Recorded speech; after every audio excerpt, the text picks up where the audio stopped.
Hello बच्चों, welcome back to our YouTube channel Billion Education where we aim to reach and teach billions of population. कैसे हो बेटा आप लोग? आज आ गया आपके सामने बायोमोलिक्यूल का लास्ट लेक्चर।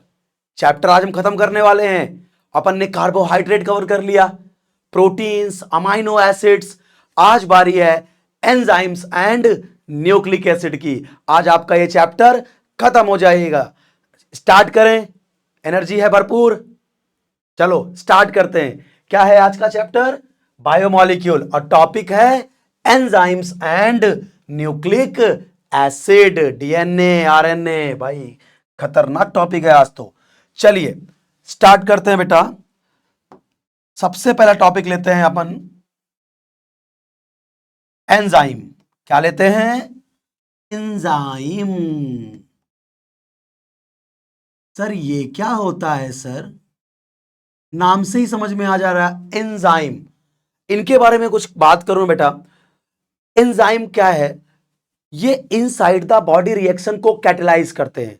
प्लांट या एनिमल, इसको बॉडी के अंदर ये प्रोड्यूस होते हैं, जहां पे ये वेरियस केमिकल रिएक्शन की स्पीड को बढ़ाते हैं या घटाते हैं, तो इनको बोलते हैं एंजाइम। तो अगर मैं बात करूं इनके कुछ इंपॉर्टेंट पॉइंट्स आपको लिख के दूं। पहला, इट इज synthesized या इट इज प्रोड्यूस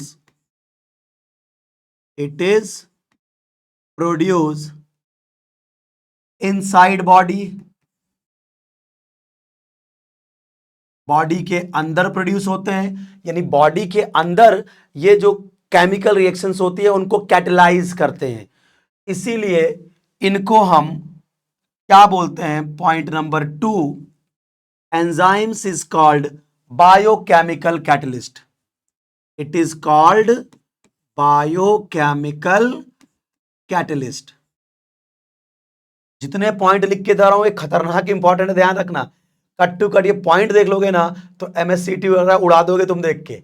अरे यार ये तो ईमान सर ने क्या बताया था, एसटी सर ने, ये पॉइंट यही सीधा पूछ लिया गया है। ये पॉइंट ध्यान रखिएगा। इतना खतरनाक बताऊंगा आपको ना, कट टू कट आपको ऐसे पॉइंट्स दूंगा कि अगर ये पॉइंट्स भी पढ़ लिया ना तो न्यूक्लिक एसिड वगैरह क्वेश्चन तुमसे छूटेंगे नहीं, गारंटी है, गारंटी ले रहा हूं। It is called biochemical catalyst. इसको हम बायोकेमिकल कैटलिस्ट बोलते हैं। ऐसा क्यों बोलते हैं बच्चा लोग? क्योंकि ये इनसाइड द बॉडी रिएक्शन को क्या करता है? कैटेलाइज करता है। बॉडी के अंदर सिंथेसाइज भी होता है और बॉडी के अंदर रिएक्शन को कैटेलाइज करता है। तीसरा, सर इनका नेचर कैसा होता है? तो नेचर में ये प्रोटीन होते हैं। It is proteinaceous in nature. It is proteinaceous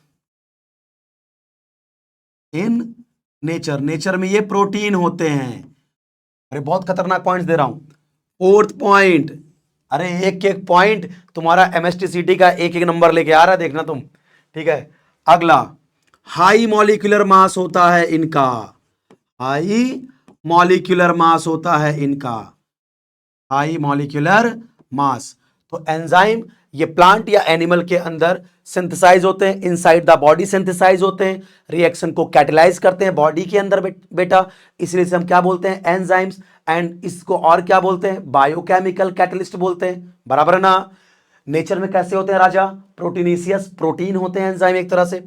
high molecular mass होता है। जैसे कुछ एग्जाम्पल सर बताइए एंजाइम का। आइए अगर मैं कुछ एग्जाम्पल लिखूं आपके सामने, चलिए जैसे देखिए, फिर कुछ प्रॉपर्टी लिखूंगा एग्जाम्पल।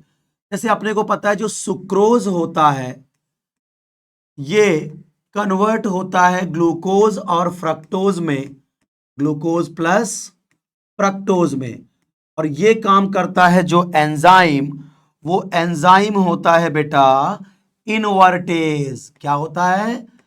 इनवर्टेज। चलिए दूसरा,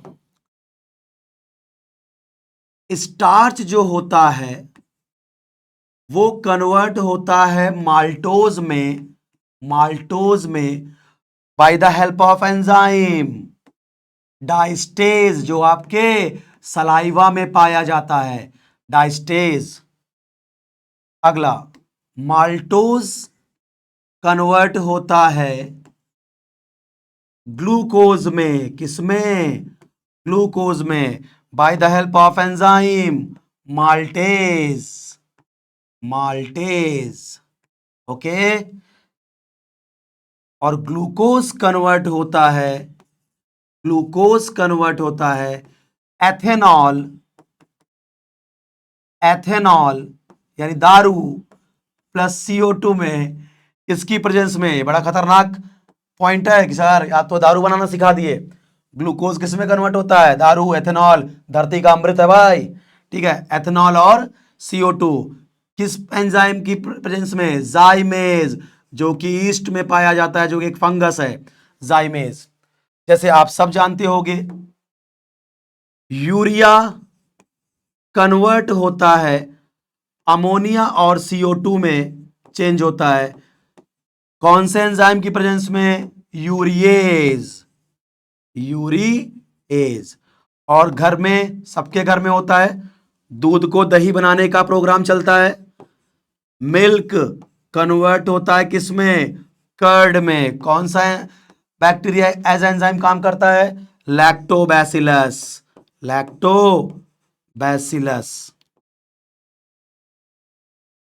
लैक्टोबैसिलस। तो ये कुछ एंजाइम्स हैं जो उनका मैं आपको बेटा काम बता दिया। ठीक है। अच्छा, एंजाइम के बारे में कुछ इंपॉर्टेंट पॉइंट मैं और बताऊंगा आपको। सर क्या बताओगे आप? हाँ, बताना है, कुछ तो बताना है एंजाइम के बारे में। आइए कुछ इंपॉर्टेंट फीचर्स और देखते हैं एंजाइम का। तो हेडिंग लगाते हैं खूबसूरत सी, characteristics of, characteristics of enzyme catalysis, enzyme catalysis. Sir आइए, क्या बताना चाहते हो सर? बहुत खतरनाक बात बताना चाहते हैं सर। पहला पॉइंट, एंजाइम के बारे में कुछ इंपॉर्टेंट बात है जो डायरेक्ट आपके एमएसटीसीटी में आता है। Which of the following is the correct statement regarding enzyme, which of the following is the incorrect regarding enzyme. ऐसे स्टेटमेंट के लिए तैयार हो जाओ। चलिए, एंजाइम के बारे में बात करें तो इट इज हाईली एफिशिएंट। अरे बड़े खतरनाक पॉइंट लिख रहा हूं भाई, एमएससीटी वाले ध्यान रखना। Highly efficient, it is highly efficient. Sir इसका मतलब क्या होगा? हाईली एफिशिएंट का मतलब, हाईली एफिशिएंट का मतलब क्या होता है बेटा? Small amount of enzyme can catalysed large amount of substrate to product.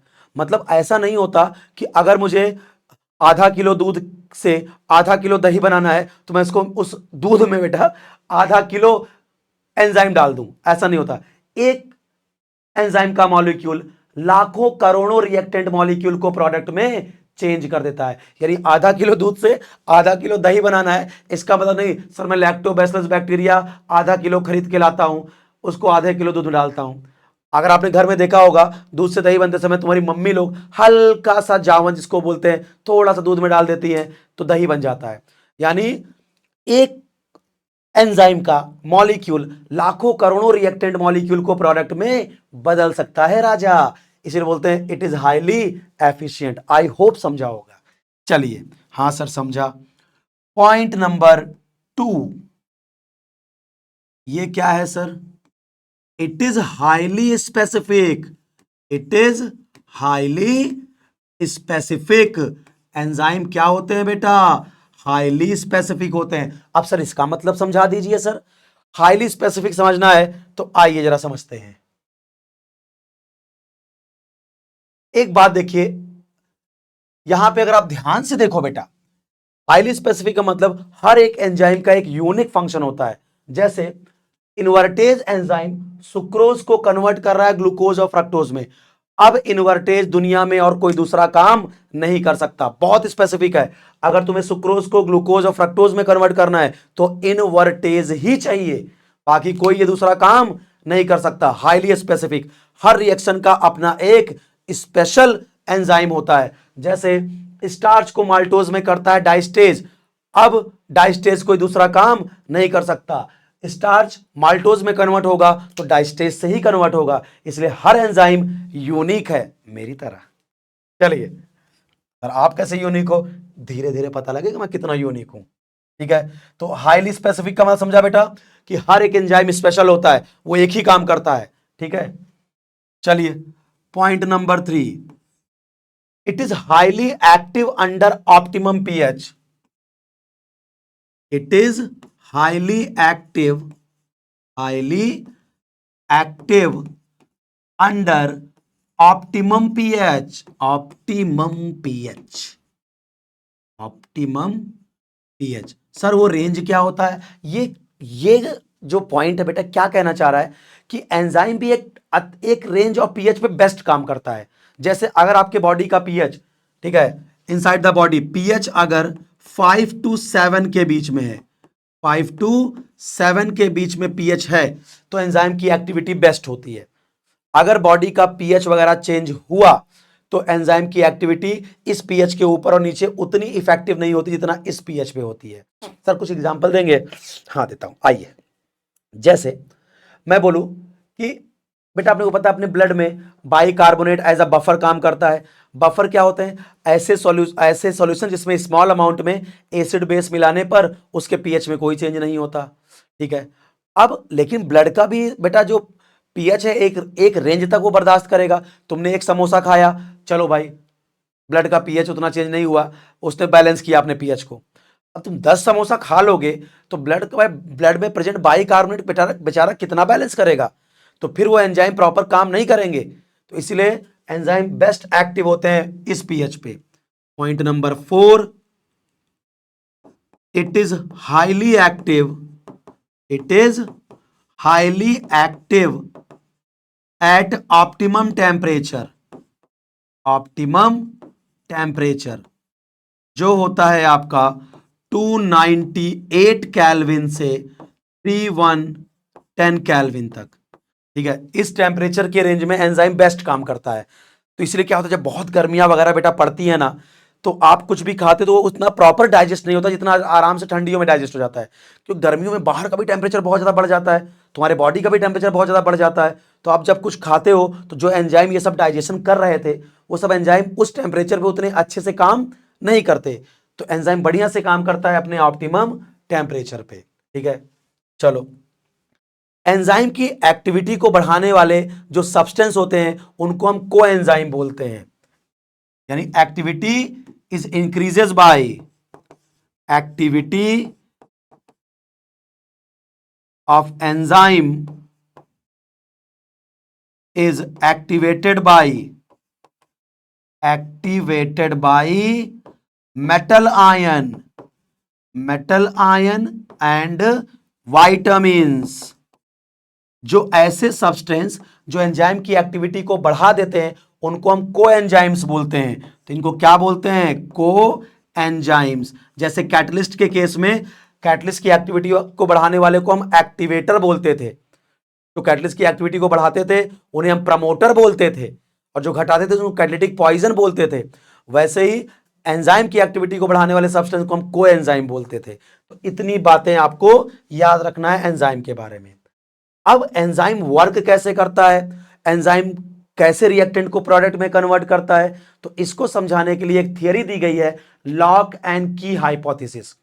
चलिए आपको समझाते हैं लॉक एंड की हाइपोथेसिस, ताला चाबी का सिद्धांत। आइए भाई, ये देखिए खूबसूरत सा डायग्राम आपके सामने। लॉक एंड की मैकेनिज्म ऑफ एंजाइम एक्शन को समझने के लिए कि एंजाइम कैसे सबस्ट्रेट को या रिएक्टेंट को प्रोडक्ट में कन्वर्ट करता है, कैसे रेट को बढ़ाता है, उसको समझाने के लिए कौन सी थियरी दी गई? लॉक एंड की हाइपोथेसिस। ये थियरी क्या बोलती है? देखो ये थियरी बेटा ये बोलती है कि जो एंजाइम, देखो ये मेरा सबस्ट्रेट है जिसको प्रोडक्ट में कन्वर्ट होना है, ये सबस्ट्रेट, अब ये दिख रहा है रेड कलर का बेटा, ये एंजाइम है। तो ये थियरी बेटा क्या बोलती है कि एंजाइम की सरफेस पे कुछ ऐसे नॉचेस प्रेजेंट होते हैं, गड्ढे प्रेजेंट होते हैं, ठीक है, जिनको हम बोलते हैं एक्टिव साइट। यानी एंजाइम की सरफेस पे कुछ कैविटीज प्रेजेंट होती हैं जिनको हम क्या बोलते हैं? Active sites. और इस कैविटीज में कुछ एक्टिव फंक्शनल ग्रुप वगैरह प्रेजेंट होते हैं, जैसे कार्बोक्सिलिक एसिड, NO2 वगैरह, ऐसे अल्कोहल वगैरह। तो the enzyme, the surface of enzyme possesses a cavities having certain active functional group। तो एंजाइम की सरफेस में कुछ ऐसे कैविटीज पाई जाती हैं जिसके अंदर एक्टिव फंक्शनल ग्रुप होते हैं, और जो रिएक्टेंट का शेप होता है ना वो कॉम्प्लीमेंट्री होना चाहिए। वो क्या होना चाहिए? कॉम्प्लीमेंट्री, यानी इस गड्ढे में प्रॉपर फिट हो सके, जैसे चाबे में ताले में चाबी फिट हो जाती है। लॉक एंड की देखो प्रॉपर शेप होता है, लॉक में जब की डालो ओपन, तो यहां पे क्या है, एंजाइम की सरफेस पे कुछ कैविटीज पाए जाते हैं, गड्ढे पाए जाते हैं जिसमें एक्टिव फंक्शनल ग्रुप होते हैं, और रिएक्टेंट का शेप, सबस्ट्रेट का शेप कैसा होना चाहिए बेटा? कॉम्प्लीमेंट्री होना चाहिए। तो ये आके ये आता है और इसमें प्रॉपर ऐसे फिट हो जाता है जैसे चाबी ताले में फिट होती है। देखिए इस कैविटी में ये फिट हो गया, इस कैविटी में ये देखिए ये फिट हो गया आके, देखो इसका भी शेप ऐसा है, तो इस कैविटी में आके फिट हो जाएगा क्योंकि इसका भी शेप ऐसा है। बात समझा ना? इसका भी शेप कैसा है सर? ऐसा है, ये प्रॉपर फिट हो जाएगा। तो सबस्ट्रेट का शेप कॉम्प्लीमेंट्री होता है, ये एंजाइम की कैविटी में आके फिट हो जाते हैं जस्ट लाइक की फिटेड इन द लॉक, और बनता है एंजाइम सबस्ट्रेट कॉम्प्लेक्स। क्या बनता है? Enzyme substrate complex. फिर यही क्या करता है बेटा? स्टेबलाइज होकर क्या दे देता है? प्रोडक्ट बना देता है, और आपका एंजाइम फिर से फ्री हो जाता है। आपका एंजाइम फिर से फ्री हो गया, देखिए। और आपको पता ही है जो कैटलिस्ट होते हैं वो एक्टिवली पार्टिसिपेट करते ही नहीं है, यानी उनका कोई भी मास या composition end of the reaction change नहीं होता। तो लॉक एंड की क्या हो गया? एंजाइम की सरफेस पे कुछ कैविटी पाई जाती है, कुछ नॉचेस पाए जाते हैं जिसमें एक्टिव फंक्शनल ग्रुप होते हैं, रिएक्टेंट का शेप कॉम्प्लीमेंट्री होता है, ये आके इस कैविटी में प्रॉपर फिट हो जाते हैं जैसे चाबी ताले में फिट होती है, और क्या बनता है? Enzyme substrate complex. फिर यही स्टेबलाइज होकर प्रोडक्ट बना देता है। This is called lock and की हाइपोथेसिस। आई होप समझ में आएगा। तो this is all about enzymes. अब अपने पास अगला टॉपिक आता है न्यूक्लिक एसिड। अब स्टार्ट करेंगे हम लोग क्या बेटा? Nucleic acid. एंजाइम में बेटा इससे ज्यादा कुछ मत पढ़ना, जितने मैंने पॉइंटर लिख के दिया ना, गारंटी बता रहा हूं यही क्वेश्चन आएगा आपके सामने। तो आइए अब स्टार्ट करेंगे हम लोग न्यूक्लिक एसिड। अपना अगला टॉपिक स्टार्ट हो रहा है अब न्यूक्लिक एसिड। देखो नाम से ही क्लियर हो रहा होगा, न्यूक्लिक एसिड मतलब ऐसे सब्सटेंस जो न्यूक्लियस में पाए जाते होंगे। न्यूक्लिक एसिड तो अपने को कवर करने हैं DNA, deoxy ribonucleic acid, and RNA ribonucleic acid. RNA, DNA and RNA. तो पहले मैं डीएनए की लोकेशन बताऊंगा, ये कहां पाए जाते हैं। Location of DNA, location of DNA भाई ये कहां पाया जाता है? Location of DNA. तो अपने को पता है ये अपनी है बॉडी। हाँ सर, बॉडी के अंदर क्या होता है सर? सेल होता है, कोशिका होती है। सेल के अंदर क्या होता है सर? न्यूक्लियस होता है, और न्यूक्लियस के अंदर क्या होता है सर? क्रोमोसोम होता है, और क्रोमोसोम के अंदर पाए जाते हैं डीएनए। ये होता है लोकेशन डीएनए का सेल के अंदर। मेरी बॉडी, बॉडी के अंदर सेल, सेल के अंदर न्यूक्लियस, न्यूक्लियस के अंदर क्रोमोसोम, क्रोमोसोम के अंदर डीएनए। तो डीएनए कहां पाया जाता है? सेल के अंदर न्यूक्लियस, न्यूक्लियस में क्रोमोसोम, और क्रोमोसोम के अंदर डीएनए। आरएनए कहां पाया जाता है? आरएनए साइटोप्लाज्म में पाया जाता है। तो अगर मैं आरएनए की लोकेशन बताऊं, ये भी सेल के अंदर मिलता है। आरएनए ये कहां? सेल, और सेल के अंदर साइटोप्लाज्म, साइटोप्लाज्म के अंदर क्या पाया जाता है? आरएनए। अच्छा, ये जो डीएनए और आरएनए होते हैं ना बेटा, इनको हम हेरिडिटी सब्सटेंस बोलते हैं। मतलब ये वो सब्सटेंस हैं जो कैरेक्टर को पेरेंट्स से प्रोजनी के अंदर ट्रांसफर करते हैं। मतलब माता पिता के जो गुण और धर्म होते हैं जो बच्चों में स्थानांतरित होते हैं, ट्रांसफर होते हैं, वो इन्हीं मटेरियल के कारण होते हैं। इसका मतलब ये जो डीएनए वगैरह है ना, ये भगवान का दिया हुआ एक यूनिक बारकोड है। भगवान का दिया हुआ एक यूनिक बारकोड होता है जो सबके लिए अलग होता है। क्लियर? तो डीएनए और आरएनए जो होते हैं बेटा, पॉइंटर है, एक खतरनाक पॉइंट आ गया, एसटी सर का खतरनाक पॉइंट। डीएनए और आरएनए इज हेरिडिटी सब्सटेंस, मतलब ये कैरेक्टर को पेरेंट्स से प्रोजनी के अंदर, उनके बच्चों के अंदर ट्रांसफर करने के लिए रिस्पॉन्सिबल होते हैं। DNA RNA is the heredity substance. अच्छा, अगला पॉइंट, खतरनाक इंपॉर्टेंट पॉइंट, ये जो डीएनए और आरएनए होते हैं ना, दे आर कॉल्ड पॉलीन्यूक्लियोटाइड, यानी ये जो न्यूक्लिक एसिड है, न्यूक्लिक एसिड यानी डीएनए आरएनए, न्यूक्लिक, जो न्यूक्लिक एसिड होते हैं ना बेटा, एसिड इज पॉलीन्यूक्लियोटाइड। जैसे प्रोटीन क्या होता था, पॉलीपेप्टाइड, प्रोटीन को हम पॉलीपेप्टाइड बोलते थे, तो वैसे डीएनए और आरएनए को हम क्या बोलते हैं, पॉलीन्यूक्लियोटाइड। क्या बोलते हैं बेटा, पॉलीन्यूक्लियोटाइड। तो जो ये डीएनए और RNA, this is called polynucleotide. अब यहां से कंफ्यूजन हुआ होगा, सर पॉलीन्यूक्लियोटाइड का मतलब जब बहुत सारे न्यूक्लियोटाइड आपस में जुड़ते होंगे तब डीएनए और आरएनए का सर निर्माण होता होगा। हाँ भाई बिल्कुल सही है। तो अब क्वेश्चन आ रहा होगा, सर ये न्यूक्लियोटाइड क्या होता है। भाई ठीक है सर, आपको पता है सर प्रोटीन जो है वो पॉलीपेप्टाइड, बहुत सारे अमीनो एसिड, जब 100 से ज्यादा अमीनो एसिड आपस में जुड़ते हैं तो उनको सर आपने प्रोटीन बोला था, तो प्रोटीन इज कॉल्ड पॉलीपेप्टाइड। तो जो डीएनए और आरएनए जो न्यूक्लिक एसिड होते हैं उनको क्या बोलते हैं बेटा हम लोग, polynucleotide. They are the polymer of nucleotide, they are the polymer of nucleotide, यानी बहुत सारे न्यूक्लियोटाइड जब आपस में जुड़ते हैं तो पॉलीन्यूक्लियोटाइड बनते हैं। ठीक है, तो अब क्वेश्चन आता है कि अगर सर डीएनए और आरएनए पॉलीन्यूक्लियोटाइड है तो ये सर न्यूक्लियोटाइड क्या होता है और इसमें क्या क्या चीजें होती हैं। आइए तो बात करते हैं न्यूक्लियोटाइड की।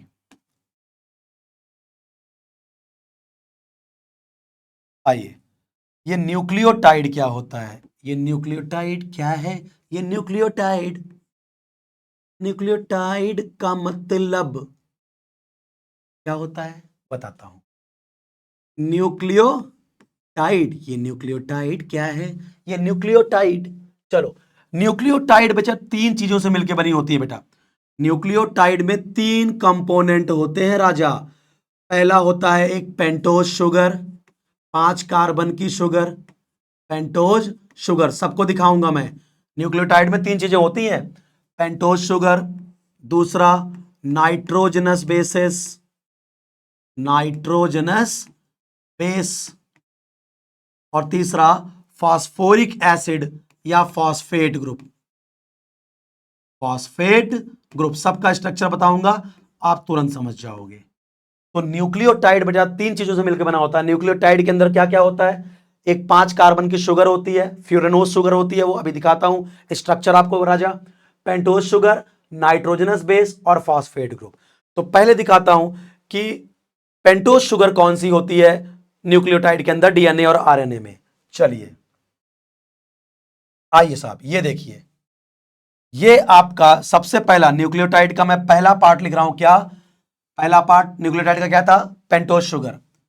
तो जो डीएनए होता है ना, आरएनए, आरएनए में जो शुगर होती है ना वो होती है बीटा डी राइबोज। क्या होती है, बीटा डी राइबोज। आरएनए की शुगर होती है beta D ribose, beta D ribose. और जो डीएनए की शुगर होती है वो होती है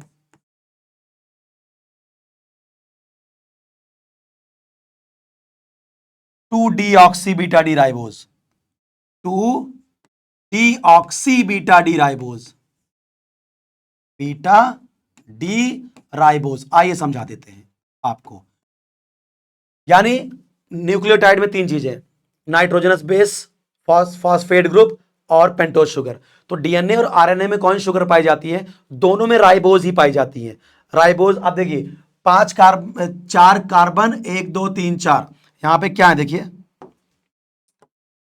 4 कार्बन, 1 2 3 4, 4 कार्बन 1 ऑक्सीजन, तो फ्यूरेनोज रिंग है। तो 5 कार्बन, 4 कार्बन और 1 ऑक्सीजन, पेंटोज शुगर हो गया। यहां पे देखिए ये क्या है, बीटा डी राइबोज का स्ट्रक्चर है। बीटा में देखो OH ऊपर है, तो ये बीटा डी राइबोज है। इसी बीटा डी राइबोज के सेकंड नंबर कार्बन से देखो क्या मैंने ऑक्सीजन गायब कर दिया। ध्यान से देखो, ये बीटा डी राइबोज है, तो सेकंड नंबर कार्बन पे यहां देखो OH है। ये वाली शुगर किसमें पाई जाती है, RNA में, राइबोन्यूक्लिक एसिड। ठीक है, ये है बीटा डी राइबोज।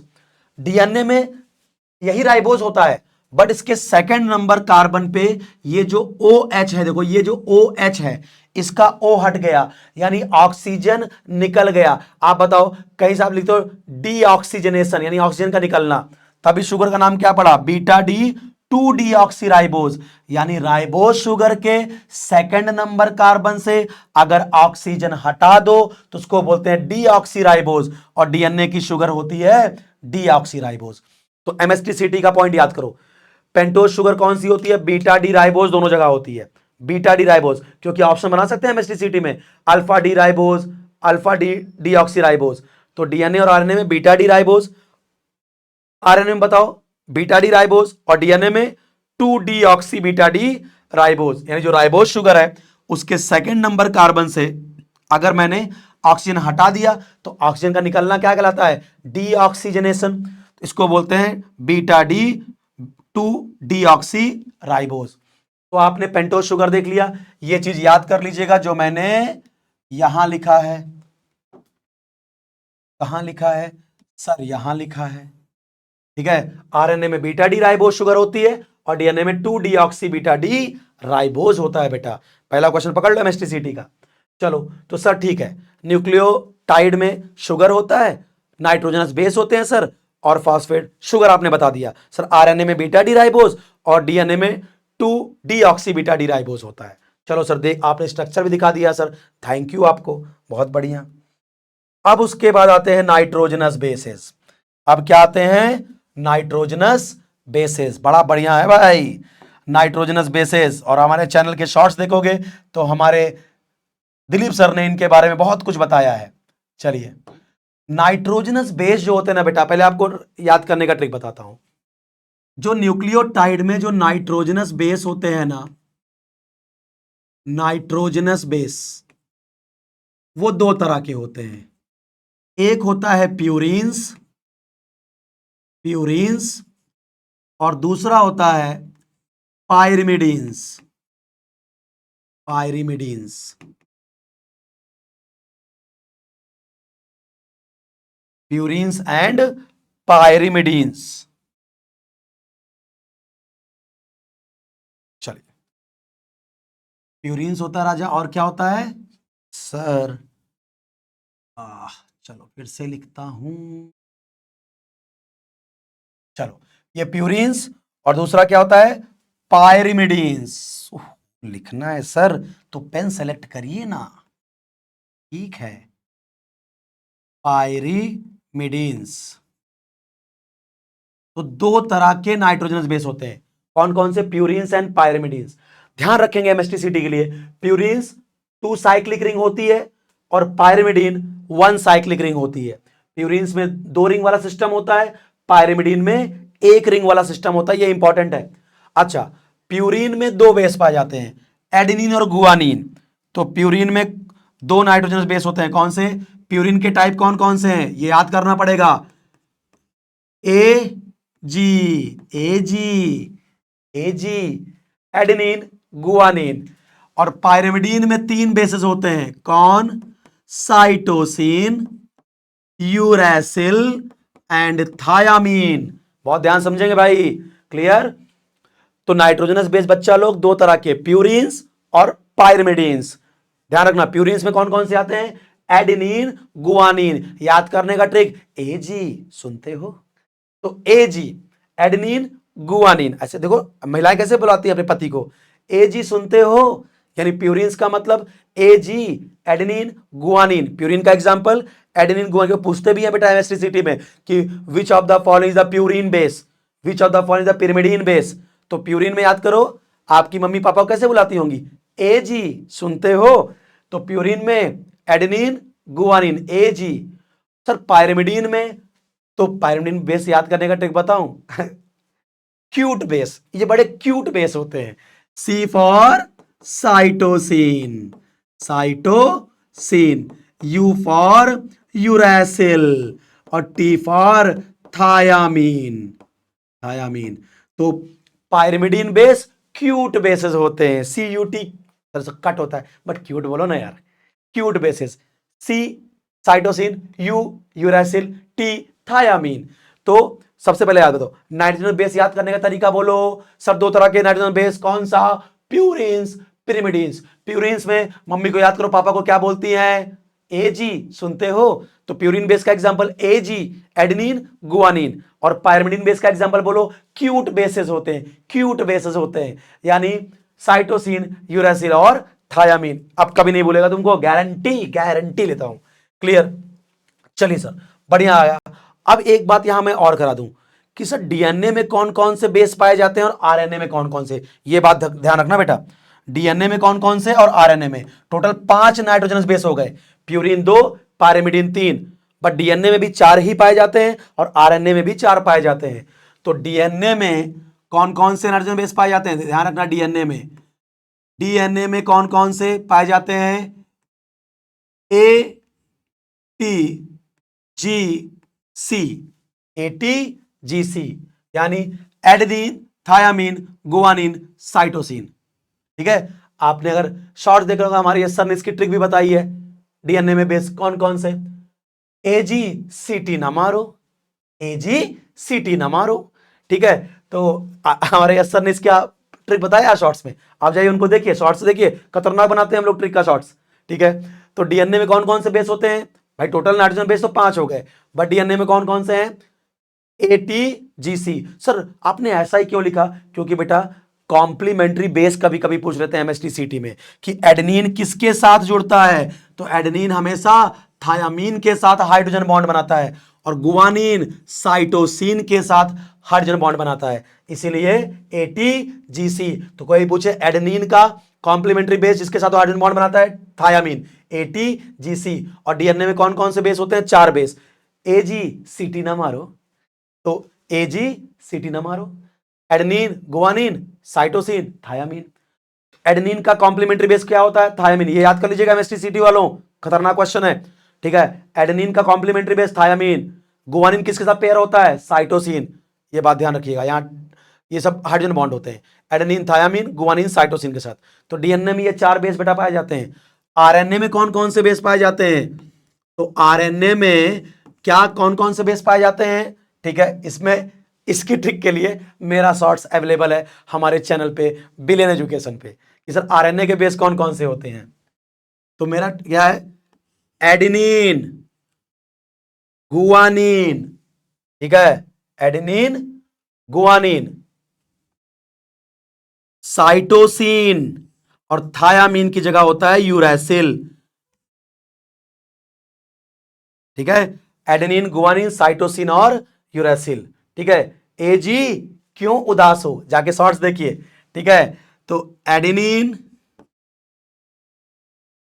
आरएनए के बेस बता रहा हूं, आरएनए के बेस, गुआनिन, इसमें मेरा शॉर्ट्स है, जाके देखिएगा। ठीक है, साइटोसिन, और बस आरएनए में थायामीन की जगह, थायामीन ना होके क्या होता है? यूरासिल। थायामीन की जगह आरएनए में क्या पाया जाता है बेटा? यूरासिल। तो अपन ने क्या क्या बताया, फिर से रिवाइज कर दूं। नाइट्रोजनस बेस 2 तरह के होते हैं, purine, pyrimidine. Purine 2 ring system होता है, पायरिमिडीन 1 रिंग सिस्टम होता है। ये सब नाइट्रोजनस बेस है, क्योंकि देखो हर जगह नाइट्रोजन है यहां पे। क्लियर? अब बात करते हैं प्यूरिन में कौन कौन से आते हैं। प्यूरिन में आता है एजी, सुनती हो, एडेनिन, गुआनिन। पायरिनिन के बेस याद करो, क्यूट बेसेस, साइटोसिन, यूरासिल और थायमिन। डीएनए में कौन सा बेस होता है? Adenine, thymine, guanine, cytosine. Adenine का कॉम्प्लीमेंट्री थायमिन, गुआनिन साइटोसिन के साथ पेयर अप करता है, हाइड्रोजन बॉन्ड बनाता है। तो AGCT ना मारो। और आरएनए के बेस क्या होते हैं? सब सेम होता है, बस इस थायमिन की जगह आरएनए में यूरासिल पाया जाता है, बस इतना अंतर होता है बस। क्लियर? चलिए सर, समझा सर, ओके। आइए, ये हो गया। अब आता है तीसरा, तो आप जानते हो फॉस्फेट क्या होता है, फास्फोरिक एसिड फॉस्फेट होता है। अब आता है बेटा difference between nucleoside and nucleotide. Difference between nucleoside and nucleotide. Nucleoside and nucleotide. Sir क्या डिफरेंस होता है? देखो न्यूक्लियोसाइड क्या होता है बेटा, अगर पेंटोज शुगर, फिर चाहे वो आरएनए की हो बीटा डी राइबोस या डीएनए की हो 2-डीऑक्सी बीटा डी राइबोस, अगर न्यूक्लिक एसिड डीएनए या आरएनए के पेंटोज शुगर के फर्स्ट कार्बन पे आप नाइट्रोजनस बेस जोड़ दोगे तो उसको न्यूक्लियोसाइड बोलते हैं। देखिए बहुत ध्यान से, ये पेंटोज शुगर है, अब मान लीजिए ये फर्स्ट कार्बन, ये सेकंड कार्बन, ये थर्ड, ये फोर्थ कार्बन और ये आपका फिफ्थ कार्बन जो होता है CH2OH। ठीक है, तो अगर आपके पास जो पेंटोज शुगर है, ठीक है, अगर पेंटोज शुगर के फर्स्ट कार्बन से नाइट्रोजनस बेस जुड़ जाए तो उसको न्यूक्लियोसाइड बोलते हैं। बहुत ध्यान समझना मेरी बात को, पेंटोज शुगर के फर्स्ट कार्बन से अगर केवल नाइट्रोजनस बेस जुड़ा है तो उसको न्यूक्लियोसाइड बोलते हैं। और सर न्यूक्लियोटाइड किसे बोलते हैं? अगर पेंटोज शुगर के फर्स्ट कार्बन से क्या जुड़ा है? Nitrogenous base. क्या जुड़ा है? Nitrogenous base. और फिफ्थ कार्बन से क्या जुड़ गया है? फॉस्फेट ग्रुप जुड़ गया है। फिफ्थ कार्बन से क्या जुड़ गया है? Phosphate group. देखिए जैसे यहां बता रहा हूं,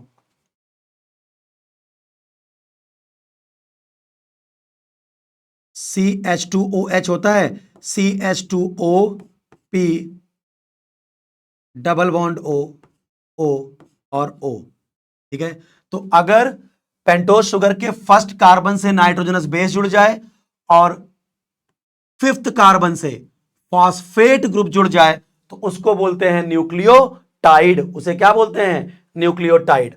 आइए डायग्राम दिखाते हैं आपको, ये देखिए आराम से, ये आपको पेंटोज शुगर दिख रहा है, आराम से देखना मेरी बात बेटा, ये पेंटोज शुगर है, ये पहला कार्बन, ये दूसरा, ये तीसरा, ये चौथा, ये पांचवा, इसको 1 prime 2 prime 3 prime 4 prime and 5 prime बोलते हैं।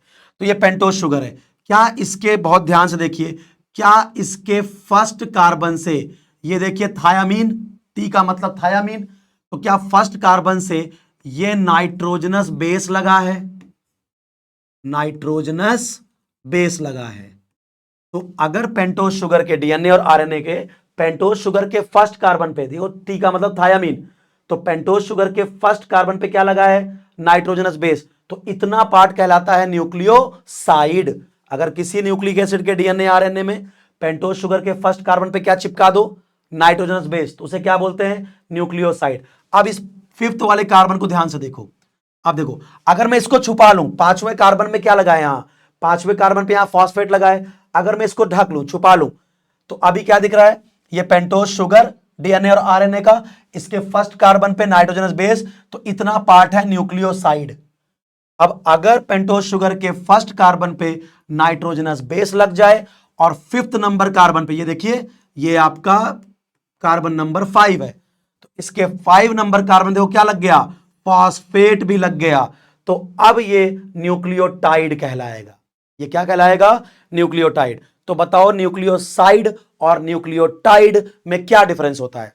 तो सर न्यूक्लियोसाइड क्या होता है? सर अगर डीएनए और आरएनए के जो पेंटोज शुगर है उसके फर्स्ट नंबर कार्बन पे नाइट्रोजनस बेस अटैच है तो उसको सर न्यूक्लियोसाइड बोलते हैं। तो बेटा न्यूक्लियोटाइड किसे बोलते हैं? सर अगर डीएनए और आरएनए के पेंटोज शुगर के फर्स्ट कार्बन पे नाइट्रोजनस बेस और फिफ्थ नंबर कार्बन पे फॉस्फेट ग्रुप लगा दूं तो उसको न्यूक्लियोटाइड बोलते हैं। सर क्या मस्त यार, एकदम आपने बता दिया। तो देखो मैंने एक न्यूक्लियोटाइड ये बनाया, जहां मैंने एक क्या लिया? पेंटोज शुगर, उसके फर्स्ट पे क्या लगाया बेटा? नाइट्रोजनस बेस और 5 पे फॉस्फेट, तो ये हुआ एक न्यूक्लियोटाइड। अच्छा देखिए नीचे मैंने दूसरा न्यूक्लियोटाइड बनाया है, ये देखिए, ये एक पेंटोज शुगर, उसके फर्स्ट कार्बन पे मैंने लगाया साइटोसिन, नाइट्रोजनस बेस, और फिफ्थ पे क्या लगाया? देखो फॉस्फेट। ठीक है, तो ये दूसरा न्यूक्लियोटाइड। फिर देखो यहां तीसरा न्यूक्लियोटाइड, ये देखिए, ये न्यूक्लियोटाइड नंबर 1, ये न्यूक्लियोटाइड नंबर 2 और ये न्यूक्लियोटाइड नंबर 3। 3 में भी ध्यान से देखिए, 3 में भी ध्यान से देखिए आप, यहां पे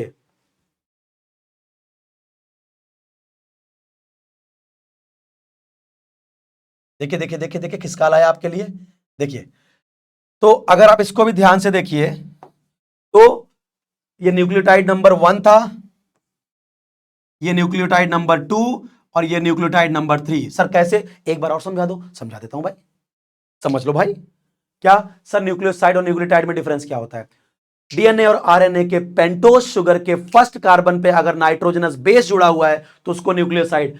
ये पेंटोज शुगर, इसके देखिए यहां पे ये है आपका फर्स्ट कार्बन। इसको मिटाओ जरा। तो ये आपका क्या हो गया? First carbon. फिर से एक बार अच्छे से बता देता हूं आपको, जिससे मेरे बच्चे भूले नहीं, कुछ भी नहीं भूले भाई। कैसे भूलने दूंगा, दूंगा ही नहीं भूलने। भुला दिया, कैसे भुला देंगे? देखो, तो ये क्या है? Pentose sugar. क्या इसके फर्स्ट कार्बन पे नाइट्रोजनस बेस लगा है? थायामीन। हाँ सर, तो इतना पार्ट हुआ न्यूक्लियोसाइड। पेंटोज शुगर के फर्स्ट कार्बन पे नाइट्रोजनस बेस लगा है तो ये हुआ न्यूक्लियोसाइड। उसी के देखो फिफ्थ नंबर कार्बन पे फॉस्फेट ग्रुप लग गया पेंटोज शुगर के, तो ये एक पूरा हुआ क्या? न्यूक्लियोटाइड। न्यूक्लियोटाइड का मतलब पेंटोज शुगर के फर्स्ट कार्बन से नाइट्रोजनस बेस जुड़ जाए बेटा, और फिफ्थ कार्बन से फॉस्फेट जुड़ जाए, PO4, तो फॉस्फेट ग्रुप हो गया। तो ये हुआ एक न्यूक्लियोटाइड। देखो ये दूसरा न्यूक्लियोटाइड, ये न्यूक्लियोटाइड नंबर 1, ये न्यूक्लियोटाइड नंबर 2। सर कैसे? पेंटोज शुगर, हाँ सर। फर्स्ट कार्बन से साइटोसिन, नाइट्रोजनस बेस, हाँ सर। फिफ्थ नंबर कार्बन पे फॉस्फेट, हाँ सर। तो ये दूसरा न्यूक्लियोटाइड। सर तीसरा न्यूक्लियोटाइड सर दिख रहा है कहां? सर यहां फर्स्ट कार्बन पे sir nitrogenous base sir guanine, और फिफ्थ कार्बन पे सर फॉस्फेट। तो सर ये एक न्यूक्लियोटाइड, ये दूसरा न्यूक्लियोटाइड, ये तीसरा न्यूक्लियोटाइड। ऐसे जब बहुत सारे न्यूक्लियोटाइड आपस में जुड़ जाते हैं तो उनको हम बोलते हैं पॉलीन्यूक्लियोटाइड। तो सर न्यूक्लियोटाइड सर जुड़ते कैसे हैं? तो देखो, आप पहला न्यूक्लियोटाइड देख रहे हो, हाँ सर। तो क्या ये पहले न्यूक्लियोटाइड का कार्बन नंबर 3 आपको दिख रहा है क्या? सर ये देखो, ये कार्बन नंबर 3 दिख रहा है, ये कार्बन नंबर 3। और दूसरे न्यूक्लियोटाइड का कार्बन नंबर 5 दिख रहा है क्या? हाँ सर। सर किसी और कलर से दिखाएंगे? जरूर कोशिश करूंगा। देखिए, पहले कार्बन का, ये पहले न्यूक्लियोटाइड का ये है कार्बन नंबर 3, ये वाला कार्बन नंबर 3, और दूसरे न्यूक्लियोटाइड का कार्बन नंबर 5। ये आपस में जुड़ते हैं और इस पर्टिकुलर बॉन्ड को बोलते हैं 3,5 फॉस्फोडाइएस्टर लिंकेज। Phosphodiester linkage.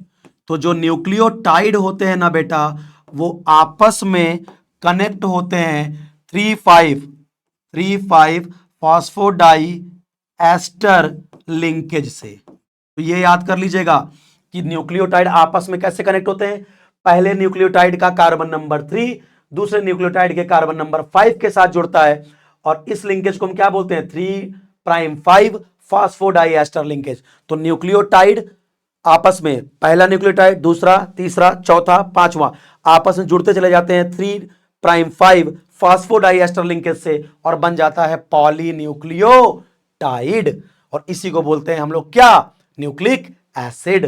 तो nucleic acid is the polynucleotide. चलिए, और बाकी आपको बातें पता है बेटा। क्या बात करूं अगर यहां पे, तो आपको पता है डीएनए में, डीएनए जो होता है वो डबल स्ट्रैंडेड स्ट्रक्चर होता है, डबल हेलिकल स्ट्रक्चर होता है।